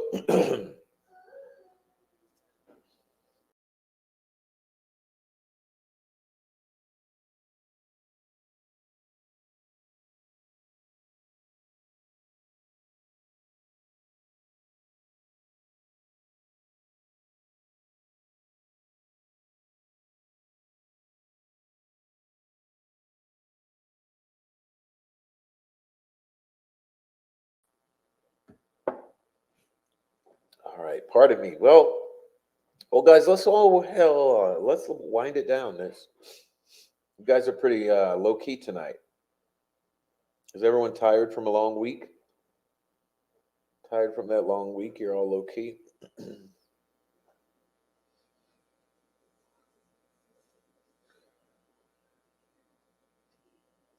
Please remember that no, please remember to hit the like as you leave, as you're before you get out of here. Hit that like button for me, and go explore the channel if you're interested in some of my videos I've put together from the drone footage and from the on the ground uh, POV footage. We got plenty of wonderful visuals for you to take in. I love spending my time editing the videos, making them nice for you, putting them together. So you never know what you're going to find on my channel or on the community page, but I love doing it. So let's see, what do we have here? So did Kelsey's phone connect with Libby's before the battery died? I don't know. Didn't he preach at the truck stop? I don't know. Getting off work really tired. Oh, Caitlin. Well, hey, it's your weekend now. Congrats. Congrats. Nothing to see with precursor material sourced from CBS. Same level of nothing to see related to accelerants in the floor. Well, here we go. That's what I was discussing. Okay. Welcome in, ACB, and thank you again. Thank you. Let's see. Nothing to see with the precursor material sourced from CBS. Okay, Richard Allen. So it is my conspiracy theory and speculation that Richard Allen may have been sliding the pseudoephedrine on out of CBS by taking advantage of his position as a pharmacy manager. He could have easily been sliding the CBS out. He could have also easily been smurfing it out to local girls, such as some local girls. All right, same level of nothing to see related to accelerants in Florida fire. Here's my opinion. Okay, my opinion is this: arson means there were accelerants used, accelerants were found. Okay, were we ever told what those accelerants were? No. Was it said to be gasoline? No. Could it have been the manufacturing of methamphetamine that was not properly off-gassed such that it exploded and ignited? Yes. Would that be an accidental spilling of accelerants? Yes, it would be accidental. But would the presence of accelerants show and indicate arson? Yes, they would. So then what would be the crucial point? Crucial point for investigators would be to determine what sort of accelerant, and if it was determined to be some meth cooking accident, it seems like that could be determined pretty easily. And if it has already been determined that that was or was not, if the details of that have been determined, why are they not public? Why is the 911? Why are the 911 calls not public? What's on those calls that would put the case in jeopardy? Okay, questions to think about. But of course, we're always shamed for bringing it up. Anytime I bring up Richard Allen possibly slipping the pseudoephedrine out of there, either directly or indirectly through helping the Smurfs, I'm shamed. And every time I'm mentioning that it's a very common thing that there are methamphetamine explosions in manufacturing, especially indoors in a non-ventilated environment. But that's also I'm also gaslit about this. But this is a Gaslight special, so we're putting out the gaslights. Brian James is a Finlander founder. I lived in proximity to an area he lived in. Yes, and I asked once, and I haven't heard an answer. Who's his father? Okay, I'm out, guys. Thank you, Prof. Thank you, Noe. Good Friday night party. Peace out. Peace out, Noe. We're getting out of here too. It won't be long. All right. Yeah. So I mean, I think we got some homework. You guys got some homework assignments? You guys feel you got some homework assignments?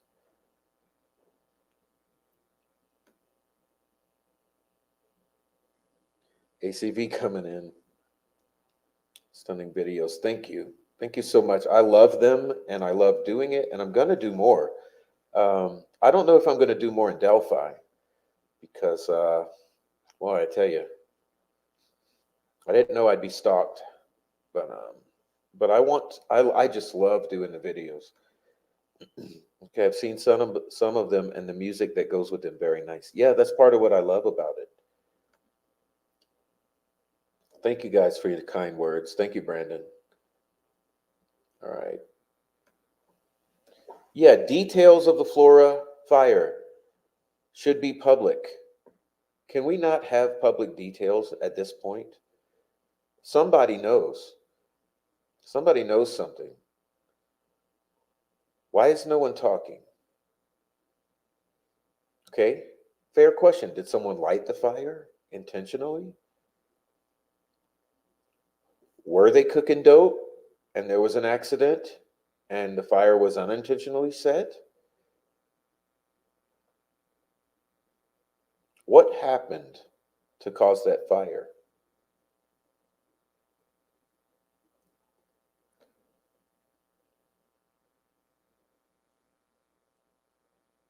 Thank God it's Friday.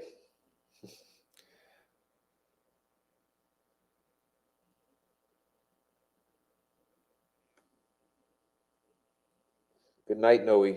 Again, there's a pancake breakfast in December 2016 to honor the first responders in Flora.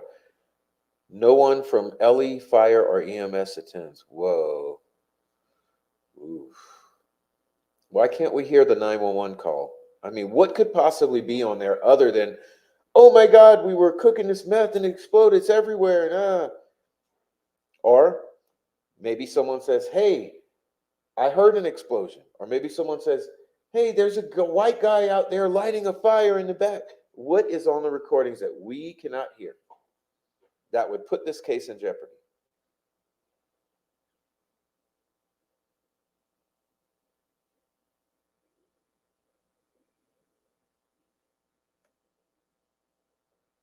I'm not alleging that I know. I'm not claiming to know.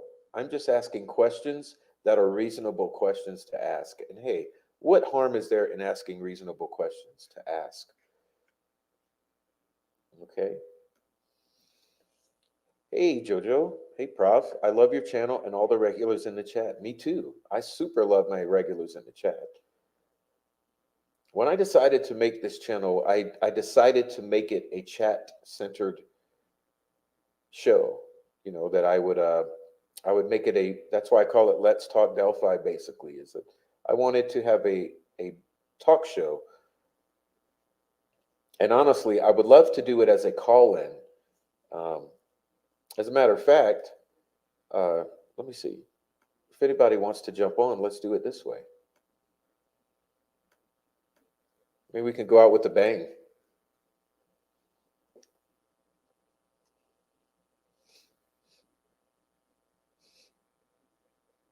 Racist talk on the 911 call, opening for feds to start civil rights investigation. Yeah, that too. I mean, we need feds in on the Flora fire. Okay.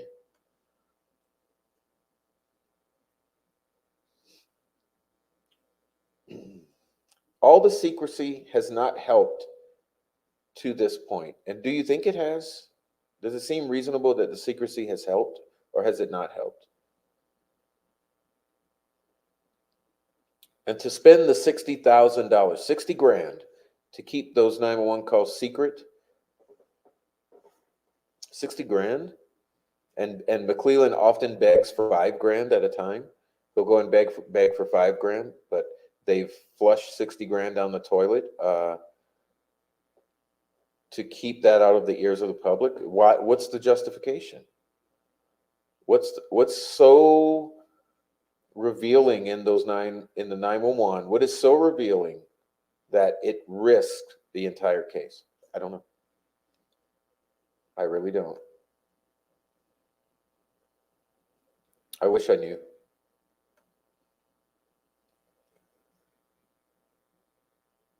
All right.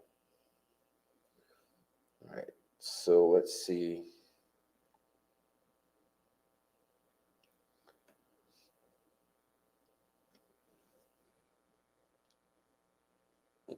One of the victims found in the bathroom in Thompson case. I'd hate to be a taxpayer in Indiana.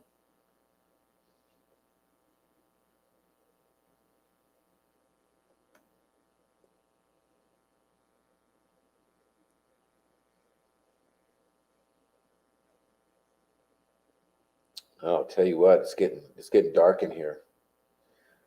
Oof. So what makes it hard to deal with this on a day-to-day basis, to have this be a part of your life, is it's heavy stuff. You know, it is heavy stuff. So it's important to remember that. Be kind to yourselves. Take care of yourselves. Take care of myself.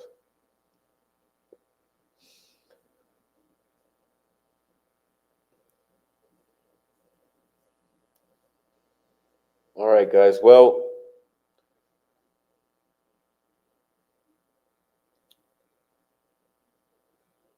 I put the link there in case anyone wanted to join on the way out, but I'm feeling pretty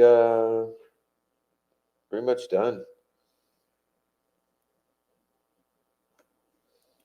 I get wanting some privacy to mourn, but there's nothing.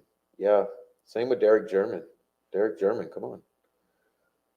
Who pays for the trial, Carroll County or the whole state? All right, good night, Brendan. We'll check you out later. I love your videos as always, bro.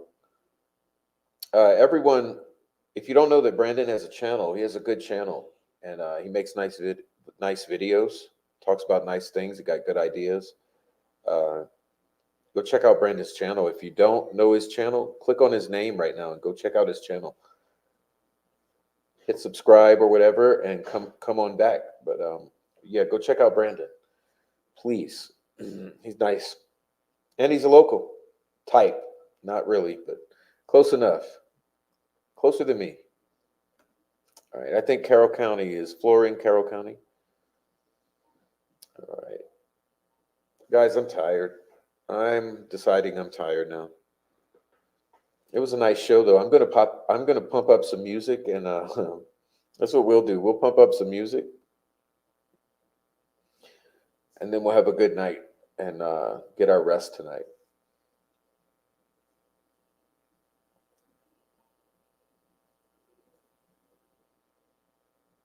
Thank you, Deanna, for helping and sending things. I'll email you back, I promise. I will email you back.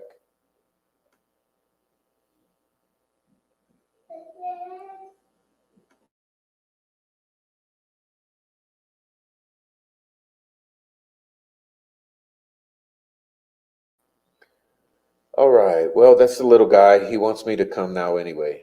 So we're done. Yeah, he just came to get me. He said, Dad, come on. Poor little guy. He's very patient. Imagine, 4 years old, and he waits 2 hours for Daddy. He's very good, and he's reading his little you know, hard page books, his little baby books. He's into his books, but he's like, okay, been through the books. Now it's time to go, Dad. Thank you, Mac. Welcome in and good night, Mac. Hopefully you watched earlier. I didn't see you come in the chat, but thanks for being here, Mac. Thank you, True Crime Skeptic, Precocent, Carol Murray. Thank you so much. All right, Blondie. I will take care of myself and the little guy, and I love you and thank you for joining in. Yeah, he's ready. That's what I'm saying. We're going to pump up the music, and we already had dinner, but we might eat. We had dinner kind of early, a couple hours ago, so maybe what we'll do is have seconds, or have some other type of snack. We're gonna go. We're gonna put the music on and eat some food and party out until it's bedtime. Thank you. I love you, Sunflower Soul. Thank you for the hearts and the sparkly stars and stuff. I always love that stuff. Frenchie, good night. Thank you for the comments. God is in charge. You stay awesome. Hopefully you're getting off work, Frenchie. Hopefully you're off for the weekend, bro. So we'll see you. We'll see you, Frenchie. Royalty in my chat, guys. Everyone here is just so awesome. Thank you so much. All right. Thanks for showing up. I'm going to try to do a Sunday show. So hopefully we'll see you in a couple days on Sunday and have a real nice presentation for Sunday. So we'll peace on out with the music, and let the chat do its thing for a minute, and I'll catch you on another show. We'll have fun.